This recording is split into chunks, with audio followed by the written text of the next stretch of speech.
Hi friend, welcome back to my channel Soumi blog and kitchen. তোমরা সবাই কেমন আছো? সবাই নিশ্চয়ই খুব ভালো আছো। আমিও তোমাদের ভালোবাসায় খুব ভালো আছি। আজকে একটা রেসিপি নিয়ে চলে এলাম তোমাদের সাথে শেয়ার করতে। সেটা হলো বিয়েবাড়ির স্টাইলে ভেজ পকোড়া রেসিপি। এই ভেজ পকোড়া সন্ধ্যাবেলা চায়ের সাথে খেতে ভীষণ ভালো লাগে, তাছাড়া সস দিয়ে খেতেও ভীষণ ভালো লাগে। চলো তাহলে বন্ধুরা দেখতে থাকো রেসিপিটা আমি কিভাবে বানাচ্ছি। এখানে দেখো একটা বাঁধাকপি নিয়ে নিয়েছি, আর দেখো এখানে একটা ফুলকপি নিয়ে নিয়েছি। এখন তো শীতে নানান রকম সবজি, এই নানান রকম সবজি দিয়ে ভেজ পকোড়া খেতে কিন্তু ভীষণ ভালো লাগে। আর এখানে দেখো কিছুটা বিনস নিয়ে নিয়েছি, সবজিটা তোমরা তোমাদের ইচ্ছে মতো দিতে পারো। আমি এখানে যা যা সবজি দিয়েছি সেটাই তোমাদেরকে দেখাচ্ছি। এখানে দেখো একটা ক্যাপসিকাম নিয়েছি, একটা গাজর নিয়েছি। নতুন বন্ধু যদি রেসিপিটা দেখে থাকো তাহলে অবশ্যই কিন্তু আমার চ্যানেলটি সাবস্ক্রাইব করে নোটিফিকেশনটা অবশ্যই অল করে রেখো, তাহলে আমি যখন এই ভিডিও ছাড়বো তোমাদের কাছে পৌঁছে যাবে। দেখো এখানে কিছুটা কাঁচা লঙ্কা নিয়েছি, আর দেখো কিছুটা ধনেপাতা নিয়েছি। এই ভেজ পকোড়া খেতে কে কে ভালোবাসো অবশ্যই কিন্তু বন্ধুরা আমাকে কমেন্ট করে জানাবে। আর ভেজ পকোড়ার রেসিপিটা কেমন লাগলো সেটাও কিন্তু অবশ্যই আমাকে কমেন্ট করে জানাবে। আর দেখো এখানে দুটো পেঁয়াজ তো নিয়ে নিয়েছি দেখতে পেলে বন্ধুরা। এবার সব সবজিগুলো কেটে নেব বন্ধুরা, তোমরা দেখতে থাকো, কেউ কিন্তু স্কিপ করো না। দেখো সব সবজি কাটা কমপ্লিট হয়ে গেছে। বাঁধাকপি কেটে নিয়েছি, ফুলকপিগুলো একদম ছোট ছোট করে টুকরো করে কেটে নিয়েছি। এখানে দেখো বিনস কেটে নিয়েছি, আর দেখো ক্যাপসিকাম কেটে নিয়েছি, আর এখানে দেখো গাজরটাও ছোট ছোট করে টুকরো করে কেটে নিয়েছি। সব সবজিগুলো আমি ছোট ছোট করে টুকরো করে কেটে নিয়েছি।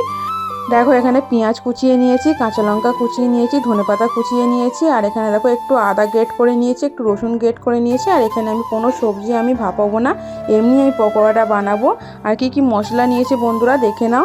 এখানে দেখো 1.5 চা চামচ হলুদ গুঁড়ো নিয়েছি, 1.5 চা চামচ লাল লঙ্কার গুঁড়ো নিয়েছি, 1 চা চামচ ভাজা মশলা নিয়েছি, আর এখানে দেখো 1 চা চামচ গরম মশলা নিয়েছি, আর 1 চা চামচ হচ্ছে গোলমরিচ গুঁড়ো নিয়েছি।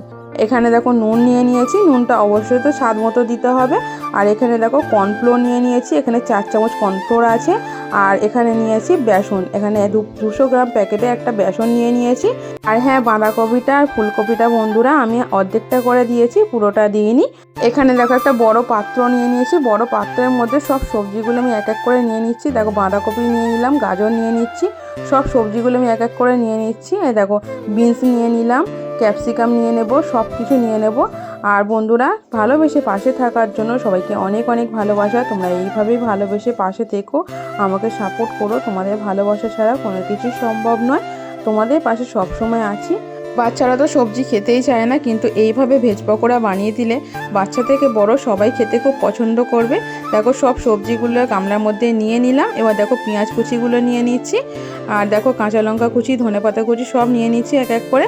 আর বন্ধুরা রেসিপিটা যদি ভালো লেগে থাকে তাহলে একটা লাইক দিয়ে দেখা শুরু করো, দেখা শেষে একটা মিষ্টি করে কমেন্ট করে দিও। তোমাদের মিষ্টি মিষ্টি কমেন্ট কিন্তু আমায় নতুন নতুন ভিডিও করতে উৎসাহ করে। তোমাদের মিষ্টি মিষ্টি কমেন্ট যখন পড়ি আমার ভীষণ ভালো লাগে কমেন্টগুলো পড়তে। দেখো এবার এতে স্বাদ মতো নুন দিয়ে দিলাম, নুন দিয়ে হাতের সাহায্যে ভালো করে মেখে নেব। এইভাবে হাতের সাহায্যে চটকে চটকে ভালো করে মেখে নিলে সবজি থেকে যে জলটা বেরোবে এতেই আমার বেসন দিয়ে মাখা কমপ্লিট হয়ে যাবে। এতে আমি এক্সট্রা জল ব্যবহার করব না। সবজি থেকে যে জলটা বাড়াবে ওতেই কিন্তু আমার মাখাটা কমপ্লিট হয়ে যাবে। দেখো গ্রেট করা আদা রসুনটা দিয়ে দিলাম। আর বন্ধুরা এক্সট্রা জল দিলে কিন্তু ভালো লাগবে না পকোড়াগুলো খেতে। আর দেখো এবার সব মশলাগুলো আমি দিয়ে দিলাম, সব মশলাগুলো দিয়ে এবার ভালো করে হাতের সাহায্যে মেখে নেব। আর এখানে হাত দিয়ে মাখলেই বেশি ভালো লাগবে, চামচ দিয়ে মাখলে অতটা ভালো হবে না। দেখো হাতের সাহায্যে ভালো করে ফের মেখে নিচ্ছি। আর দেখো সবজিটা কতটা কমে গেছে, যখন ঢেলেছিলাম গামলা পুরো ভর্তি হয়ে গেছিলো, এখন দেখো কতটা কমে গেছে, আরও কমে যাবে। এইভাবে হাতের সাহায্যে চেপে চেপে ভালো করে মাখতে হবে, মাখলে আরও কমে যাবে। আর দেখো সবজি থেকে জল বার হবে, আর জল বার হয়ে আরও কমে যাবে, এইভাবে মাখতে হবে। দেখো অনেকটাই কমে গেছে। এবার আমি বেসন দেব আর মাখতে থাকবো বন্ধুরা। কেউ কিন্তু স্কিপ করো না, তোমাদের কাছে একটাই অনুরোধ করছি। দেখো এখানে আমি বেসন দিচ্ছি, আর বেসনটা একসাথে আমি দেবো না, কিছুটা করে বেসন দেবো আর মাখতে থাকবো। আর হ্যাঁ বন্ধুরা, এখানে আমার 200 গ্রাম বেসনের প্যাকেট নিয়েছিলাম। 200 গ্রাম বেসন আমার পুরোটাই লেগে গিয়েছিল। তোমরা তোমাদের সবজি অনুযায়ী বেসন নিও। দেখো এইভাবে অল্প অল্প করে বেসন দেবো আর ভালো করে মাখতে থাকবো বন্ধুরা। এইভাবে হাতের সাহায্যে ভালো করে যত মাখবে তত খেতে ভালো লাগবে। আর এই পকোড়া তো খেতে ভীষণ ভালো লাগে বন্ধুরা। তোমরা যদি এইভাবে না বানিয়ে থাকো তাহলে একবার হলেও বানিয়ে দেখো বন্ধুরা, খেতে ভীষণ টেস্টি হয়। এবার দেখো আমি কর্নফ্লোরটা দিয়ে দিচ্ছি। এখানে দেখো 4 চামচ কর্নফ্লোর নিয়েছি বন্ধুরা, তোমাদেরকে তো বলেই দিলাম। আর কর্নফ্লোরটা দিচ্ছি পকোড়াটা মুচমুচে হওয়ার জন্য। তোমরা চাইলে কর্নফ্লোরের পরিবর্তে চালের গুঁড়োও দিতে পারো। আমি এখানে কর্নফ্লোর ব্যবহার করলাম, চালের গুঁড়োটা দিলাম না। কর্নফ্লোরটা দিয়ে ভালো করে মেখে নিচ্ছি। দেখো বন্ধুরা, আমার নতুন বন্ধু পুরাতন বন্ধু সবাইকে অনেক অনেক ভালোবাসা আর অনেক অনেক ধন্যবাদ আমার পাশে থাকার জন্য, আমাকে সাপোর্ট করার জন্য। দেখো মাখাটা কমপ্লিট হয়ে গেছে। এইভাবে আমি 10-15 মিনিটের জন্য রেস্টে রেখে দেবো, তারপর আমি পকোড়াগুলো ফ্রাই করব। দেখো এখানে গ্যাস জেলে একটা কড়াই বসিয়ে দিয়েছি, কড়াই গরম হয়ে গেছে, কড়াইতে আমি রিফাইন তেল দিয়ে দিচ্ছি। আর পকোড়াগুলো আমি রিফাইন তেলেই ফ্রাই করব। দেখো তেল গরম হয়ে গেছে, পকোড়াগুলো আমি এক এক করে দিয়ে দিচ্ছি। আর পকোড়াগুলো তোমরা তোমাদের ইচ্ছা মতন পকোড়ার সাইজগুলো করো। আমি পকোড়াগুলো মিডিয়াম সাইজ করছি, খুব বেশি ছোটোও নয় খুব বেশি বড়ও নয়। এইভাবে সব পকোড়াগুলো আমি গরম তেলের মধ্যে দিয়ে দেবো। আর এইভাবে পকোড়া ভাজলে কিন্তু খেতে খুব ভালো লাগে বন্ধুরা। তোমরা যদি এইভাবে ভেজ পকোড়া কোনোদিন না খেয়ে থাকো বন্ধুরা, তাহলে একবার হলেও বানিয়ে দেখো, খেতে ভীষণ টেস্টি হয়, খুব ভালো লাগে খেতে। এইভাবে উল্টে পাল্টে পকোড়াগুলো লাল লাল করে ফ্রাই করে নেব। লাল লাল করে ভাজলে বেশি ভালো লাগবে খেতে, আর পকোড়াগুলো খুব মুচমুচেও হবে। আর গ্যাসের ফ্লেমটা একদম মিডিয়াম টু লোতে রাখতে হবে। হাই ফ্লেমে দিলে পকোড়াগুলো ভিতরটা পুরো কাঁচা থেকে যাবে আর বাইরেটা পুড়ে যাবে। আর একটা কথা বন্ধুরা, সবাই সবার পাশে থাকো, সবাই সবাইকে সাপোর্ট করো, তবেই সবাই এগিয়ে যেতে পারবে।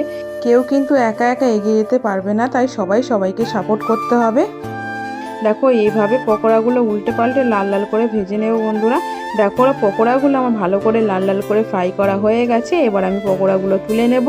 আর দেখো দেখতে কত সুন্দর হয়েছে আর খেতেও ভীষণ টেস্টি হয়েছিল বন্ধুরা। তোমরাও ঝটপট বানিয়ে নাও ঘরে থাকা শীতের নানা রকম সবজি দিয়ে ভেজ পকোড়ার রেসিপি। দেখো পকোড়াগুলো আমি একটা থালাতে তুলে নিলাম।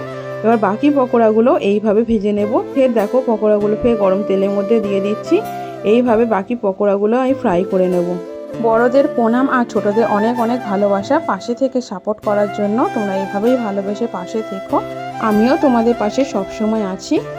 এই সবজিগুলো সব ভাপিয়ে নিয়েও পকোড়াটা বানানো যায়, কিন্তু আমি সবজিটা ভাপালাম না, কাঁচা অবস্থাতেই আমি ভালো করে মেখে সবজিটা পকোড়া করলাম। আর তোমরা এইভাবেই পকোড়া করো, খেতে খুব টেস্টি হবে, খেতে ভীষণ ভালো হয়। আর দেখো দেখতে কত সুন্দর হয়েছে দেখেছো বন্ধুরা, আর খুব মুচমুচে হয়েছিল। তোমরা এইভাবেই ঘরে থাকা নানান রকম শীতের সবজি দিয়ে ঝটপট বানিয়ে নাও।